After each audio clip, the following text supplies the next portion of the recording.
we've been also trying to point out documentation to make things clear what we're doing. Like in test automation, you have stuff like a spec flow, cucumber, rec and roll nowadays with living documentations and stuff. Yeah.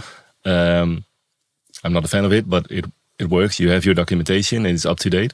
But how cool is it now that you can actually generate your documentation and also validate if it's still up to date? Yeah. It's so fast.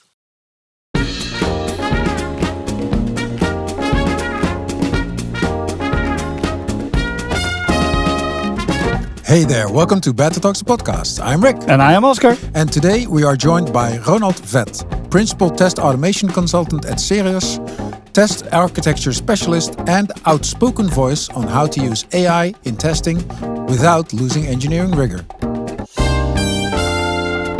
Ronald, welcome. Welcome. Thank you.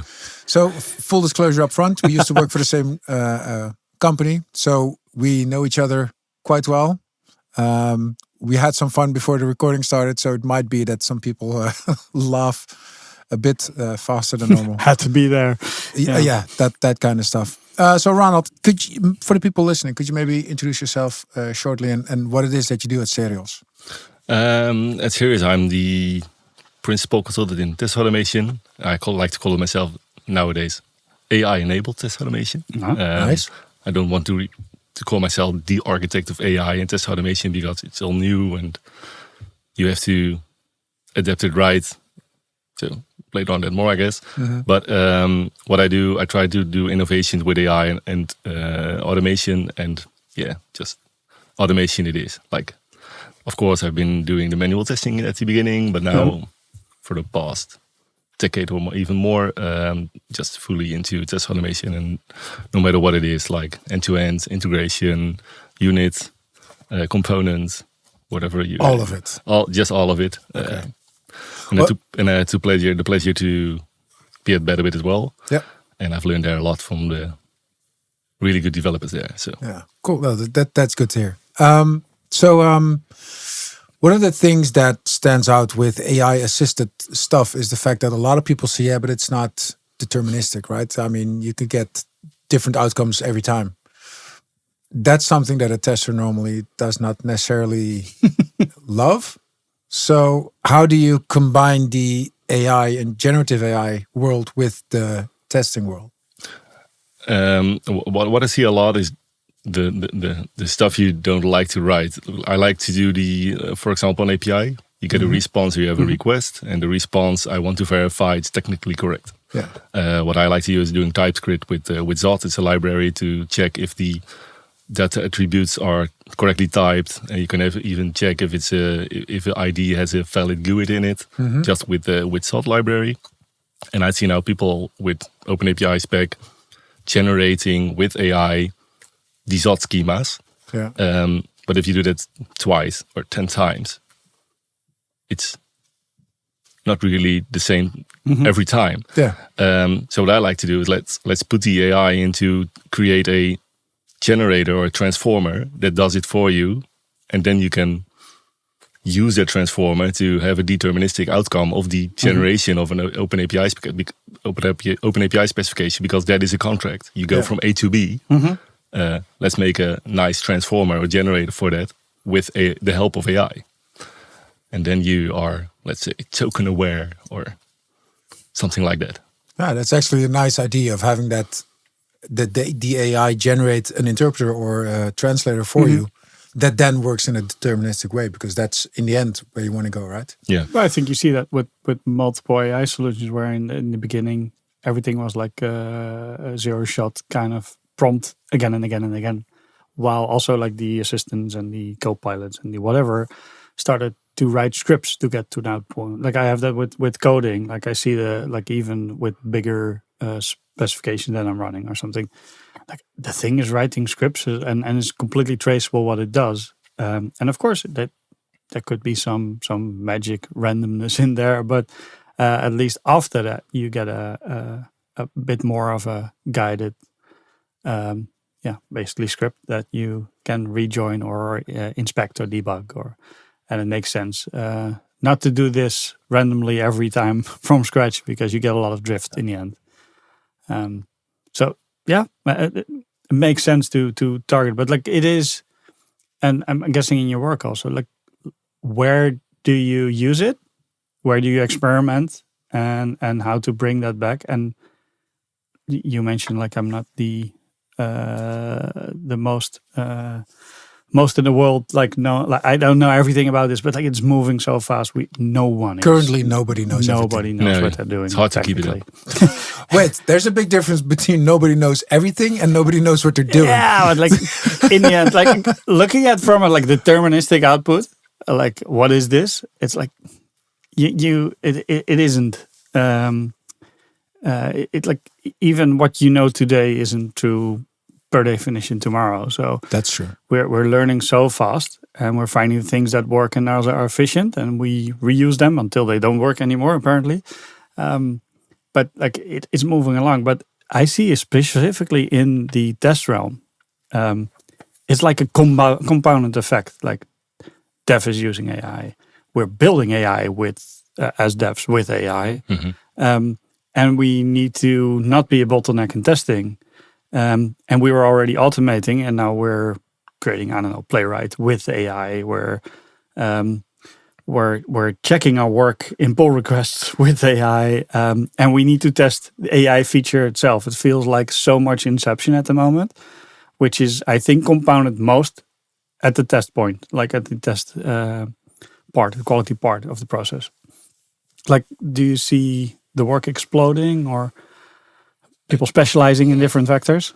The things I really like, I had an example like last week. I was looking at a colleague, because you have like test automators, but the test automators are morely coming from a functional perspective, so they want to automate their work because but they are not developers. No, they are less automated developers than automated functional testers, right?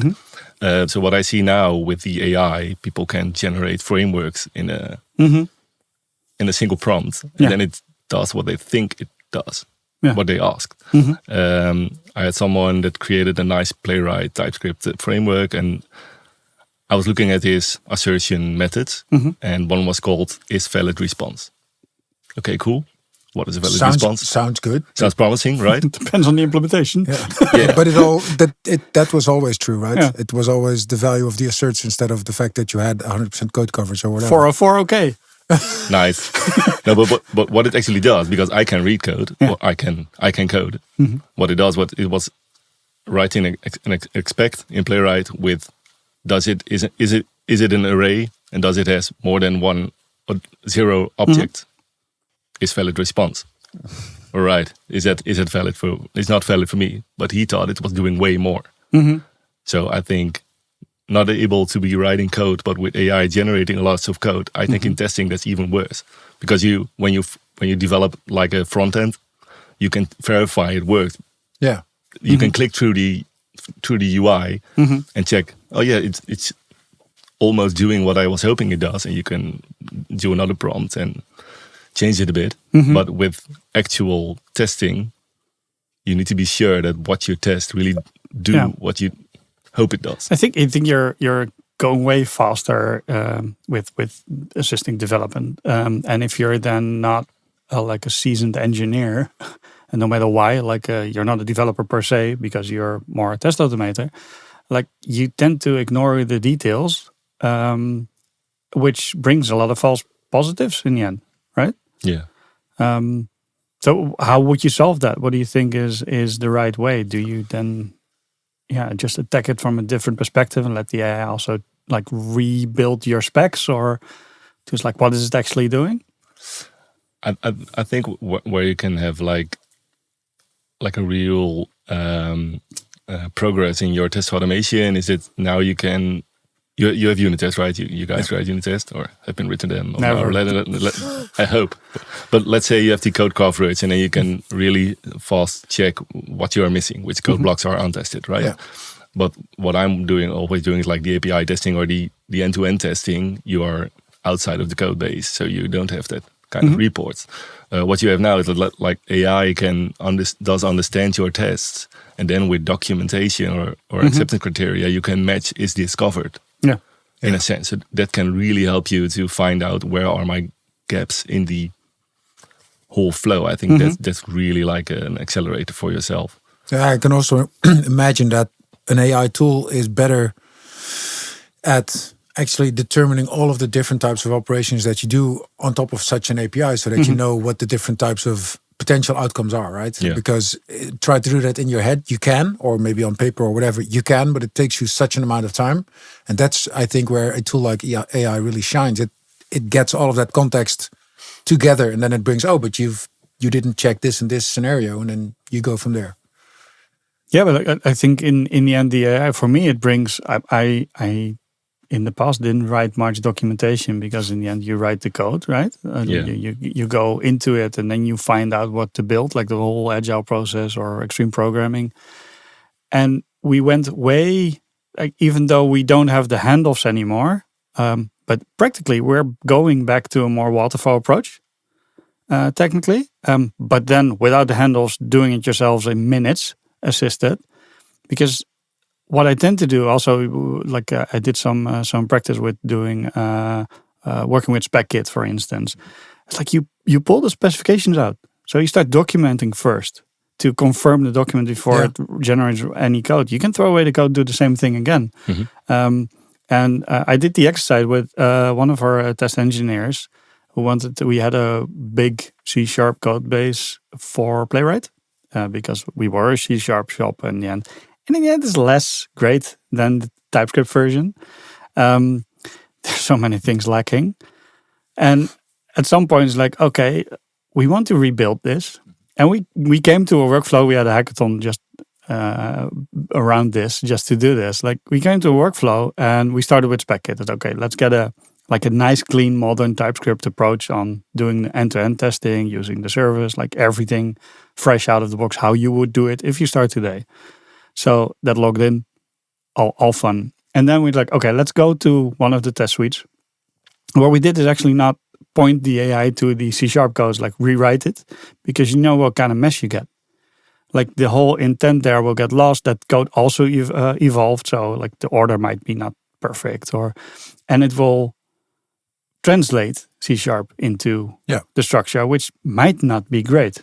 So what we actually did is generate Markdown files based on the C# files. Like, what are you testing? What are the locators you're using?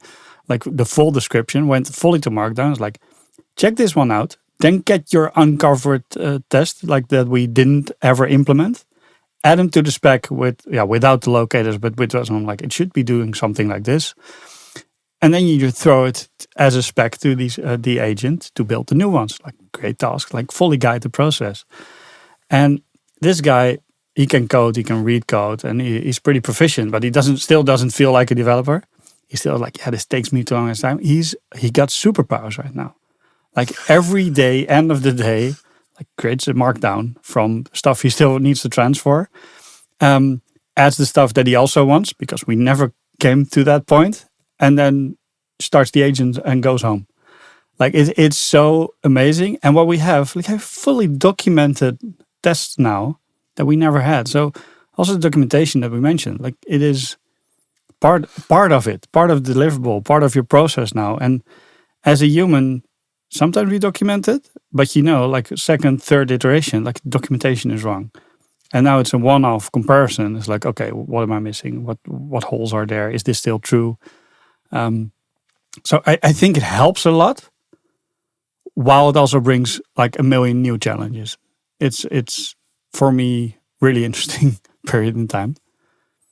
Yeah, it is, and it's, I think, as with all big innovations in software development, it's really exciting and sometimes really scary. But that's the line that we need to walk to, because that's the job we took, right? It's software development has always been on the line of things we don't know yet and the things we do know, and then trying to find a balance between where to go and where to stay away. Yeah, and we've been also trying to point out documentation to make things clear what we're doing. Like in test automation, you have stuff like a spec flow, cucumber, rec and roll nowadays with living documentations and stuff. Yeah. I'm not a fan of it, but it works. You have your documentation and it's up to date. But how cool is it now that you can actually generate your documentation and also validate if it's still up to date? Yeah. it's so fast. This was a long, like tedious process to do, and as a human, like your brain would just get too tired and miss a lot of things. And we're always talking about non-deterministic or whatever. These agents are much better than an average human to pick out the details that are incorrect. And I mean, I'm not sure if you've seen this, but I've had agents work on stuff and then say, "Oh yeah, by the way, I also updated this and there because there was some documentation that was now out of sync," which I hadn't even thought of at that point in time. But it said, "Yeah, I found that, so I also updated that for you." Yeah. I saw a tweet last time. It was like, "There's no excuse not to like write like with all these tools now, not to just write like 100 times better software in the coming years. We're gonna go to like a lot of engineers which are super skilled, have now a lot of tools. We're gonna go to the peak of software quality. I guess we should be able to get there until like all the interfaces go away and apparently stuff is done fully automatic. I don't know what's the next part. Auto-generated based on the question you ask. Yeah, like everything is dynamic. Like that's scary, but like there is no reason not to finish all the details now, not to have all the test coverage there. Like it's cheap.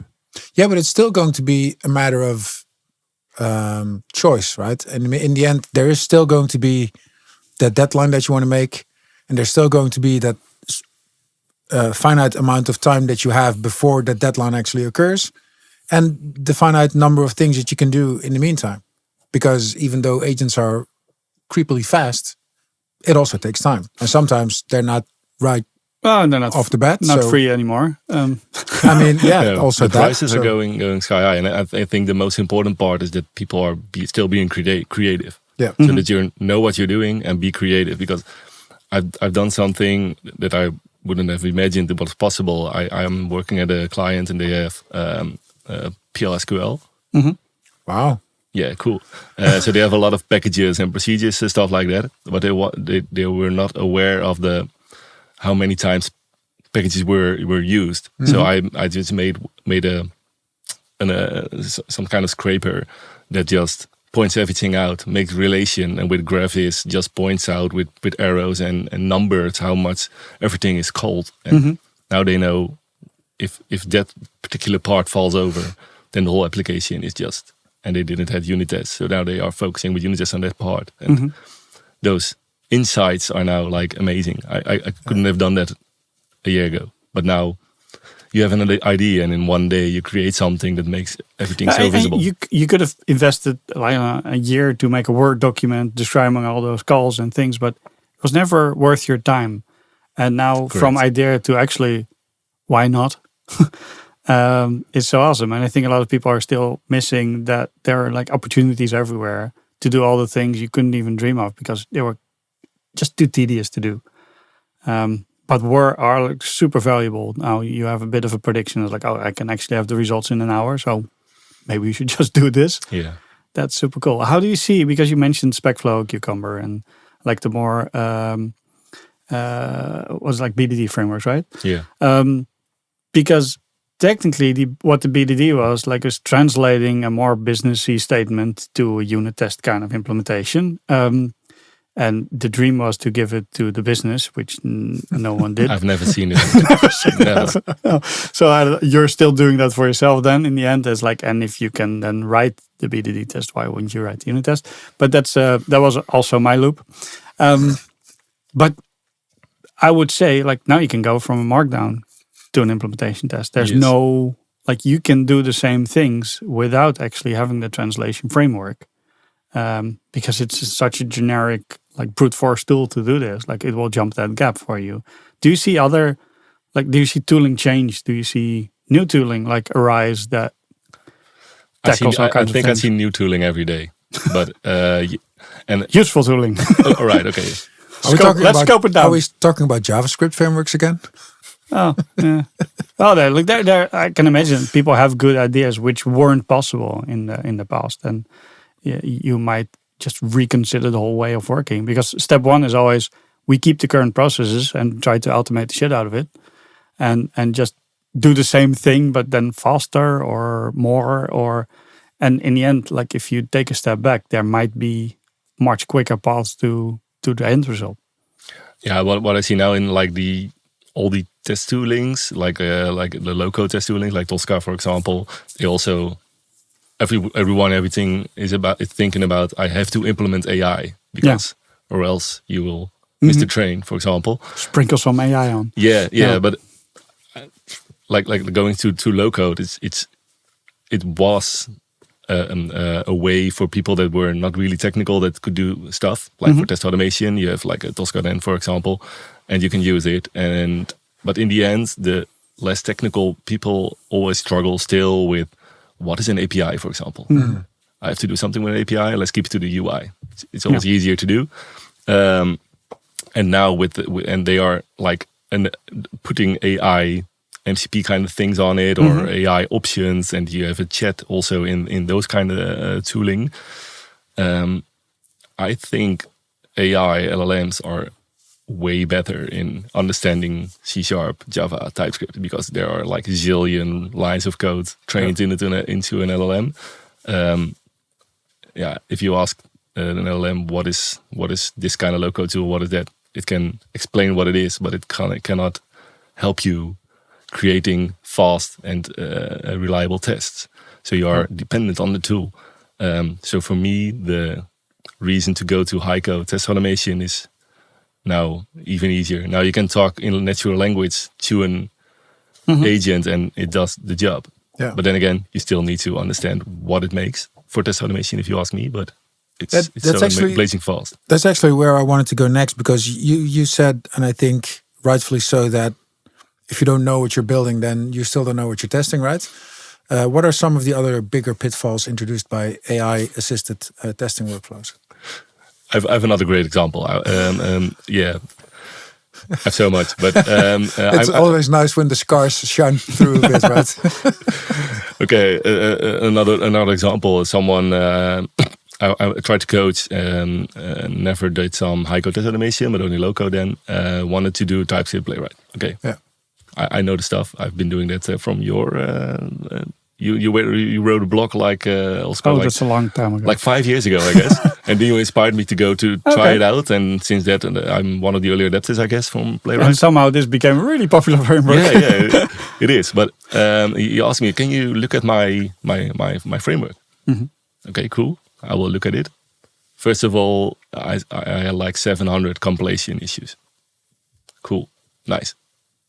Have you ever run npx TSC or something? What is that? Okay, cool. But still, it's still executing, right?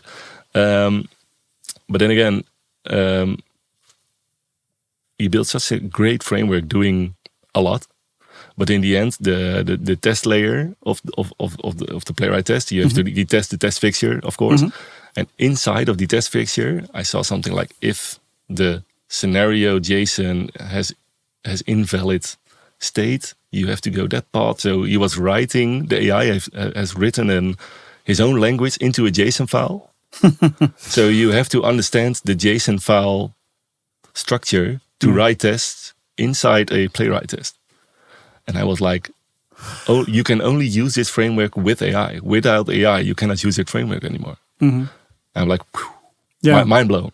But this is where AI is copying actually behavior of devs, from years and years.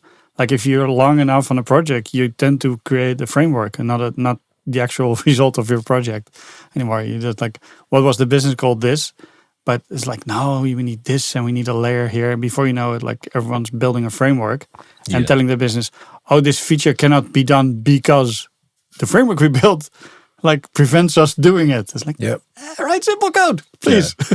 Don't go away too much. But you get those abstractions which are ridiculous and completely unnecessary. And which hold you back in certain scenarios to try and progress. Yeah, because especially if once you're in that path, then the AI is your enemy, because it will work around to make it work, and it's gonna get thicker and thicker. It compiles. Yeah, nice. 700 warnings, but hey, at least it runs. I don't know. Maybe we just had a lot of bad examples in the training data there. I remember you saying we're going to go to the peak of software quality in the next coming years. Yeah, well, we should be. No, I'm not saying we're going to, but if you see the power of these things and the level of engineers that are now still in the field, why wouldn't we like finish our to-do lists finally? No, that's true. That's true. That's definitely true. But also, and I That's think where we should use it for, not to just go faster. No, but also I think that's what you said earlier also, and what you also said is people still need to understand what they're doing. Yeah. And what's being generated, because it might generate the code that exactly gives you the result 12 and you ask it what 6 times 2 is. But if the result is just always I will return 12, then no other input will Sounds be valid. like TDD, what you're talking about. Start with returning 12. It works. Yeah, we're done. But I mean, that's going to be, I think, the biggest challenge for the upcoming years, to try and make that sustainable and make sure that it keeps working. Yeah, that's interesting, because we are at the spot where you don't need to have the technical deep knowledge, or we can skip one abstraction layer. The challenge there is English a good enough language to specify something unambiguously? Well, Is any language? Is any language like, well yeah, code normally is. But like we will go into like a compounded stack of abstractions all built with this, with all their flaws. And like at some point we will retire. Like where I hope the models caught up with actually just skipping all the parts and like, but still someone needs to know what they want to do and want to know how they want to check if it's only doing that and not much more. Yeah, but still you have. I always like to say about you don't know what you don't know, right? If you build let's say we build an application and it needs to do something like, let's say for medical, you have hospital, you need to have your information on clients and stuff like that, on patients.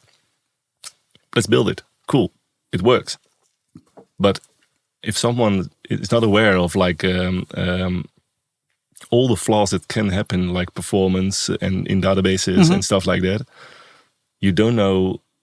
You're not asking the agent to. Yeah, if you don't know what to ask, like how will you expect result at the end? Like that's the thing, right?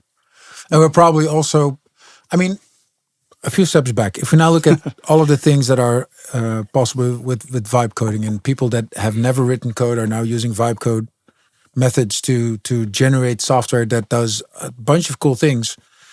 That's all nice, but that doesn't necessarily mean that the output is sustainable for the longer period of time. So I'm also expecting the tools eventually to grow into a set of, let's call it, best practices and generic approaches of building software, that we take all of those side quests that we no longer need to think about anymore, that people just don't think about because they don't know them, and those are managed away for you. Yeah.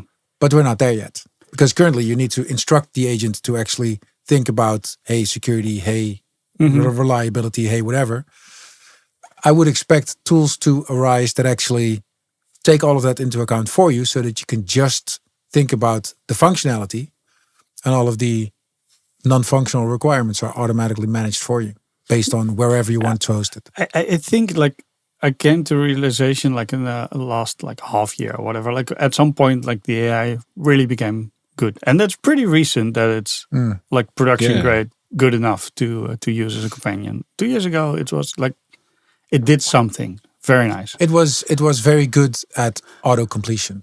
Yeah, auto completion, and you could like repetitive tasks and stuff like that. And you had the entire vibe things, but those were one-offs. You need to restart everything every time again. And but like now it's pretty good.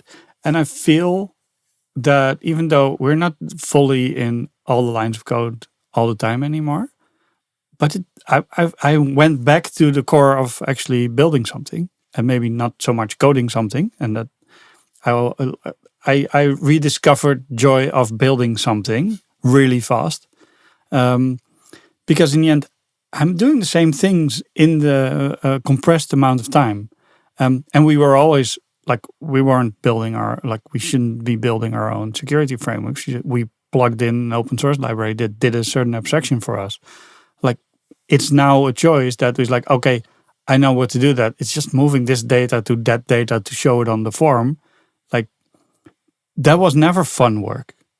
and wasn't complex. And now, because these things were never like generic enough to throw to the library or whatever, but these things are now I need these fields in a form and sane validation on it. Like that's almost a good enough prompt these days to do those. So you can get back to the real world is like the next step. What are we going to do with the data? Where should it be? Like, how do we scale this? Like the end to end of like a serious production system. Like all the things I'm doing, I'm basically like all day whiteboarding sessions. Like, how should we do this while the thing is being built? And that's amazing to me. It's not that I went away from coding or I was like looking for a bug while there's a stack trace. Like it saves me a lot of reason. Yeah. Your so role a lot changes. of time. Yeah. Your role changes. Like everyone's becoming a kind of a manager. Just a bit afraid. It's like, okay, the moment I need to deeply investigate, sometimes you run into something it's like, okay, I need to check this out myself. How much time do I need to get back in, like really deep in? Will that feel like I came back from holiday and I kind of forgot what project I'm working on? But the cool thing is you can then just ask the AI, explain to me what this actually does. Yeah, you really learn the skill almost. Yeah. But like, yeah, I don't know. Like I'm happy with it, and I think with my skill set I can be very productive. But like, well, if you leave school now, like, will you be able? And what about the boys and girls leaving school now? Yeah, they want to do what you guys are doing, what I'm doing. How will their progressive way How would be? you start now if you don't know how to code? Correct. Yeah, You start with just vibing stuff all the time. Yeah. And it will take you a completely different like learning curve to run into issues that you need to solve yourself and then go one level deeper. Like that's also what we always did, right? But I'm just hitting a framework and now I get an exception, cannot Google or whatever. I'm going to dive in. But does that Like, mean how do you that train that? 15 years from now, we will be the same as like the old COBOL developers were That's what I 15 think, years ago? Yeah, that's what I think. Yeah. Like But like on a different level, because we will be that on a set of conceptual skills we have. Yeah. And the language doesn't matter. Because the COBOL guys going back to Because of retirement COBOL, now. yeah. Because we actually have LLMs that can read that. Yeah. Yeah. Correct. Like it's the same, but on a completely different level, I think. I don't know. Yeah, and I think the same question goes for the costs of the tokens now. Mm-hmm. People are talking about the AI bubble, right? I think we are already past that. We're past the bubble, yeah. But the companies that are like fully into AI and are now dependent on AI, Mm-hmm. but if the tokens go up, then you're effed, Yep. right? And I think maybe in what you would say, like in 10 to 15 years, maybe you get 1,000 tokens or 100,000 tokens a day, and if they're empty, your job's done for the day. Yeah. So if you do a wrong prompt 2 times, you haven't produced anything. Yeah, maybe we go that way. The interesting part there, which is a bit difficult for companies, it's like, how do you organize? Because you basically give every employee on the low level just implementing something a credit card. Like, it's like they decide what they should spend, and normally that is a whole process in the company. The bigger the company that is, the harder this is to do, because someone's spending a lot. Are they efficient? I don't know. We don't really have a way of measuring output, even like proper output. Yeah. It's like, was this necessary, or did you create 10 versions and the last one kind of stuck because you're really bad at it? But you use most tokens of all, so you should be very proficient. It's like the lines of code metric, right? It is not great. But there's no manager who can tell you what to use. You can do that, but then what? Like after lunch, my token limit for the day is up. Like, you shouldn't throttle it like that. It's like, you weren't productive, so I took away your shovel. Like, it doesn't work. Don't do right? it with your bare hands. Yeah, it's like, no, that You're will using help. too many shovels; they'll break. Yeah, no, but like that is then the question: how do we do that? Like, if you have a company, and you have like 5-6 levels of managers, and suddenly your company needs to change because basically half the HR budget is now wasted on agents. Because I don't know, everyone just doubles the tokens of their actual salary. How to decide, like, till what cost, how to use it, and because we never had that. We haven't. We never had at that level that people had. Carte blanche to spend stuff. And the pricing models are like changing. Well, it's all subsidized now, right? Yeah. So at some point it will catch up. We saw the Cloud Opus 4.7 going to 15 times a couple of weeks ago. Yeah, and that's not the real price. Like it's still investors' money. Yeah, being burned there. Like so. On the other hand, like the models will evolve. The way of running inference on scale will evolve. So the price will go down. I read some article yesterday about like we are now in a phase where if you look correctly, like every interaction with the models or like the token price actually is 100 times cheaper than last year. But we're also splurging 100 times more or something. So in the end, like it's meeting somewhere in the middle. But I have a hard time now like my budget from last month to this month went 10 times already because of the budget changes, which I was spending on AI, and it wasn't much. But 10 times is still 10 times quite the upturn. It's quite the upturn indeed. Like and yeah, you're trying to predict that a bit. But even if it like all your development cost would now go times 2, if your competitor does it, you need to. It's no longer as like you can let an AI do it because it's cheaper. It's not. It's faster, and in the end, it's like not moving is gonna kill you. So I think everyone is slightly in panic. And what's the good choice at the moment, or what do you enable? Where are the limits?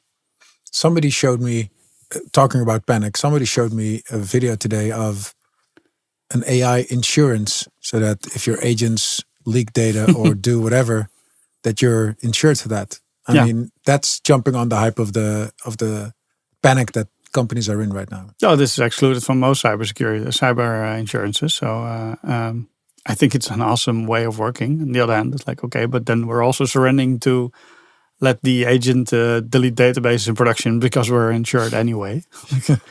No one's benefiting from that except for the insurance. Yeah, that's party. the thing. Yeah. Oscar, could you have a quick look at your watch, please? It's time for a totally random question. Time for a totally random question. Oh, nice.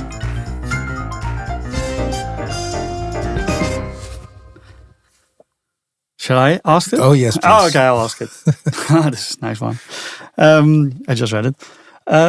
If someone made an action figure of you, like a nice plastic action figure, what accessories would come with it?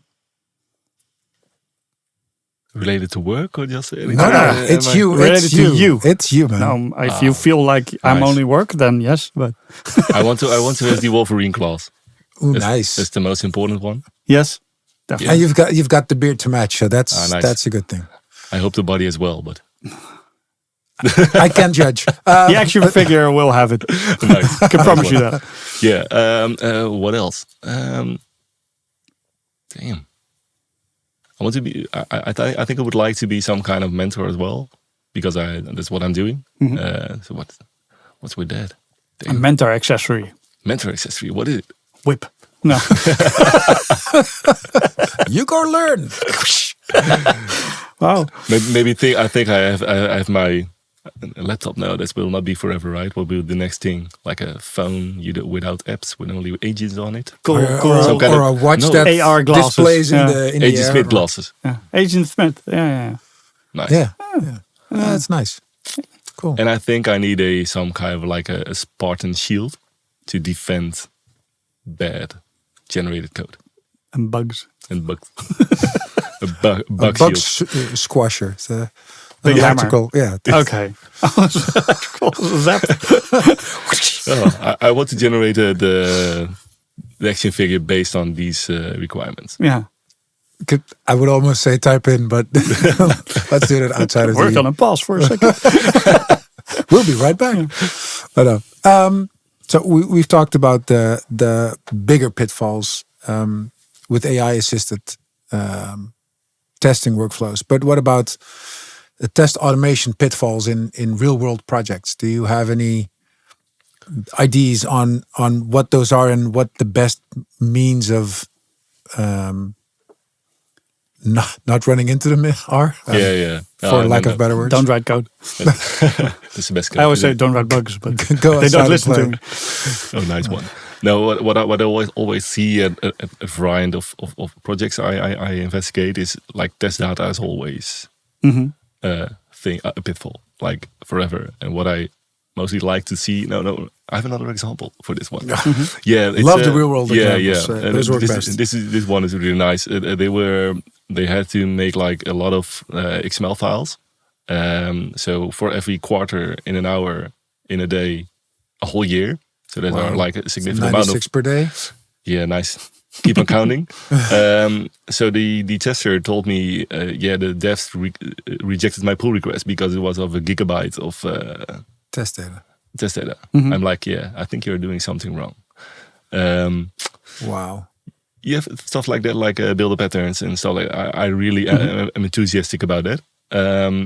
What I also see a lot is that people are just dumping JSON files and doing some kind of replacement tokens in it, and then getting it in and string replace. That's a pitfall, and they need to have more child objects of it, and then they do a copy paste, and then put more of the thing in an array, and then you have, oh cool, I have my second object, so my second test, and it goes on and on. Yeah, that's like what I see a lot, and everyone is telling my environment is so complex. I can imagine if that's the setup that you have. Do you see this more where the testers are more isolated from dev teams, or do you see developers don't help out people? No, I think it's more like I still see it. You have the developers, they're on the dev island, and you have the testers on the test island, and they do communicate, of course, with smoke signals, with pigeons and stuff like it's that. Done. No, it isn't. But the real problem is that sometimes a tester starts creating a test automation framework. So that's the test automation framework is of the testers, and the developers are not interested in how it's been set up and what it's doing. And finally, you have like it's their job to maintain the test automation, and it's our job to build more software. That always goes wrong. Yeah. And it should be a joint effort, right? Yeah, of course. Everything should go together. I like to have devs a year ago examine my pull request, and I always liked to also learn from them. But nowadays I'm into at some kind of level. They are like, oh, this is nice. It's structured, and I know what you're doing, and how cool is that? Instead of, there is some kind of test automation framework that fails every night, and if it's 10 failures, it's wrong, but 9 is okay. Yeah. And I'm like, cool. Then it's just a test framework being iffy. Yes, it's a flaky test. I don't believe in flaky tests anymore. I only believe in flaky software. So, but now that your tests are also software, does that mean that your test can also be flaky because it's software? Yeah, of course. No, but you have now so many tools like Playwright, for example. They have a feature you can do repeat each test. So when I create or someone or the agent creates a test, you have the feature to repeat each, and it's just doing it the time you multiply it the times you enter it. So if a test runs 100 times green, then for me it's not a flaky test. Yeah, fair enough. It was like flaky, like in like development, like we have transient errors. Like we have them. We build stuff for it. We build retry patterns. Like that's not. It's engineering. It should also be there. So. In the end, I think it makes a lot of sense. This grows really to each other. Like it's basically the same profession. But that's actually what I wanted to say. So are software testers now just software developers that just tend to a different part of the market? If most devs can build applications without sometimes real deep coding knowledge anymore, it's like it's still the same thinking, and most testers I know are in the end builders of stuff. Yeah, I like to call myself not a test automator or a tester. I like to call myself more like a team member with focus on quality. Yeah. And I think that sounds a lot better as well. Yeah, we need at least one of us focused on quality, right? Beforehand instead of afterwards thinking, oh yeah, but like that the whole pattern is different. But like we used to build different, and then you go back to why was waterfall always a bit messy. Or why would we drop it completely and all the procedures and whatever? Because it was full of handovers. Yeah. And the test handover is the only thing that's somehow everyone went agile or whatever, but if we keep the test handover till last moment, or most of us did. And even when someone is sitting with the devs, they are the different one. Like they're the odd one out using different tools, and either the devs walk around them, or when they get a pull request, like, why you code like this? Assuming that that person is really proficient at coding. They have a different job, basically. So I hope this will like, I see it really joining, like the amount. And like I said last time when we were doing like monthly hackathons, like last Friday of the month is always fun. But to sit down with the the guy Alex, like of course. I was sitting like one-on-one all day, and it was for him like halfway is like just watching how I approach a problem, but then also the benefit of me sitting next to him, having all the keys in the kingdom to key vaults and things, and building the security system around. It's like, okay, now we'll tackle the MFA problem. We'll do this. Like just going through the security, like in before you write your first test, and like everything set up is like, okay, let's go to GitHub. We'll set up the actions, make a reusable library for you. Let's plan it. When do you want it? Like nice. we did like within an hour all the things that a dev or a DevOps person does on a daily basis, which is completely magical for most test engineers. Yeah, it is. It's like they need someone for it, and or they hack something together and they have some problems with it.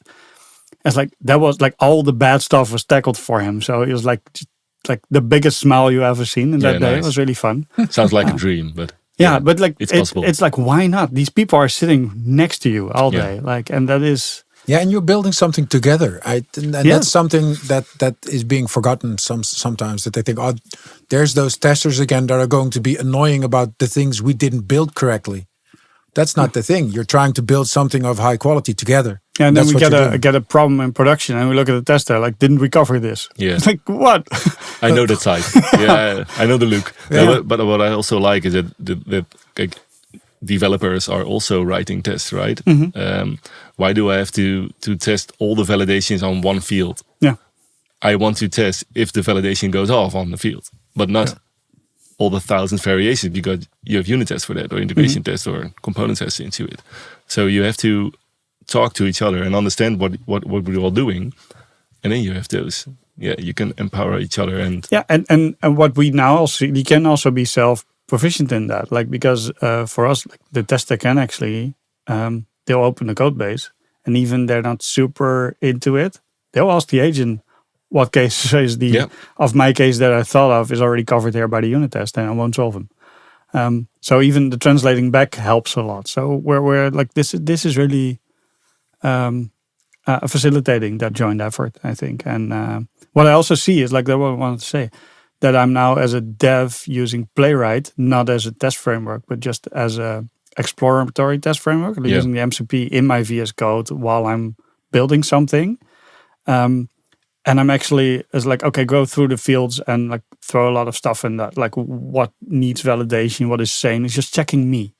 Like, it's just the third perspective or whatever. Yeah. And I use the repeatable things that I need to do click off by hand or whatever. It's like, screw it, I'll automate it in line. And it just starts NPX Playwright, and it will just start writing a temporary script to help me while I'm building something. Yeah, cool. So it's also funny that those tools just cross over straight away to be a dev tool suddenly. It's and I'm guessing it's like the future hasn't been, it's not equally divided. Well, we actually had a really interesting session last night about AI assisted engineering. And one of the people in the audience actually asked about all of these tools and all of these agents being able to do all of these things. The person speaking said, I no longer do pull requests because I've instructed my agents in a certain way. And then somebody from the audience said, so why do you still need SonarQube, for instance, to do validation testing on the actual software that was generated, or the code? And that person said, and that was a different way of looking at it. He said, well, they now also have an MCP. So instead of, in hindsight, looking at code that was created to see if it is up to par, it now feeds into the system to make sure that whatever is being generated already adheres to what SonarQube thinks is good practice. But that's the actual rethinking, right? Like this. That is the rethinking that we need to do. This was afterwards because okay, it's now done. Let's check it out. It's costly to run it.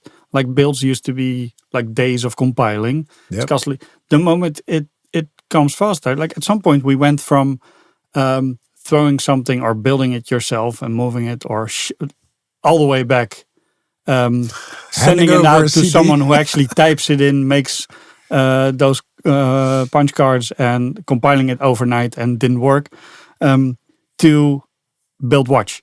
Like that loop already closed, and we're annoyed if it's not seconds. If things like SonarQube, package checking, whatever, like why isn't that loop already while building, while generating? Yeah. Why do we so need it is to, now. Yeah. So that's closer. So why would you have to gate in hindsight? Yeah, don't. And maybe you have someone that's out of tokens. Then unaware of the existence it of becomes AI. business continuity solution. It's like when we're out of tokens, we need to dust off all the old stuff. Yeah, including us. I feel like we could be talking here for hours, but we're closing in on time. Is there anything that you would like to get back to, or anything that you would like to add on top of what we've discussed already? Yeah, I think the most important point for me as a tester is like the human in the loop, of course. But then for me, the most specific thing is the right human in the right loop. Think about it. Yeah. No. That's because what I've that's a seen good is like one, companies creating virtual assistants, like writing the specifications and then thinking about tests belonging to the specification, and then maybe not the developing part, but in the end also write the automated tests with MCP, and it generates everything. But before you know it, the business analyst is doing it all. Yeah. And the tester, for me, is then out of scope. At the end of the room. Go ahead. Well, like in the end also, legit. like that's next to all the tools changing or whatever, like these roles are there for the old reasons. So if you look at if the tester has excellent capacity to think about the specs and the edge cases and understand the business problem, is he that different from the analyst?